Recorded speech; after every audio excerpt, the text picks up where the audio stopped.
শান্তিতে নোবেল বিজয়ী বাংলাদেশের সন্তান ডক্টর মোহাম্মদ ইউনূস সম্প্রতি যুক্তরাষ্ট্রের সর্বোচ্চ রাষ্ট্রীয় সম্মাননা ইউএস কংগ্রেশনাল অ্যাওয়ার্ড এ ভূষিত হয়েছেন। এর জন্য জাতি হিসেবে আমরা গর্বিত। ডক্টর ইউনূসকেও জানাই আন্তরিক অভিনন্দন।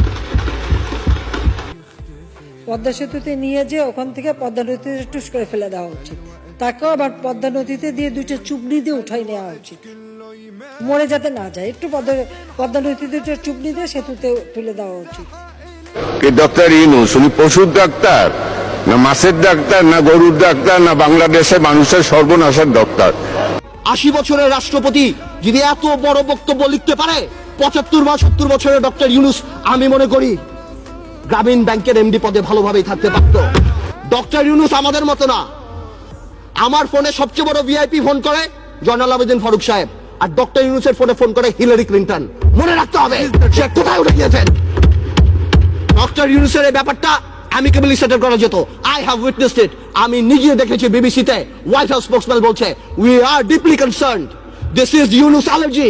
আমি জানি অনেকে বলতে পারবে এটা আমাদের সার্বভৌমত্ব, আই ক্যান আন্ডারস্ট্যান্ড, এটা আমাদের সার্বভৌমত্ব, কিছু একটা ব্যালেন্স নিড টু বি ড্রন। এখন সার্বভৌমত্বর সাথে ব্যালেন্স, এখন গ্লোবালাইজেশনের সময় কালকে বাংলাদেশের বিপদ হচ্ছে, আমরা তাদের কাছে যে হাত পাততেছি, দুই নেত্রীর মনোমালিন্য হচ্ছে, নির্বাচনে যাবো কি যাবো না, আমেরিকান এম্বাসির দাওয়াতে ভিড় লেগে যাচ্ছে, এখানে ভিড় লেগে যাচ্ছে, আর যখন কোনো কিছু হচ্ছে তখন কি বলা হচ্ছে এটা আমাদের সার্বভৌমত্ব ব্যাপার। এটা সার্বভৌমত্ব ব্যাপার না, এটা পার্সোনাল ভেন্ডাটার ব্যাপার।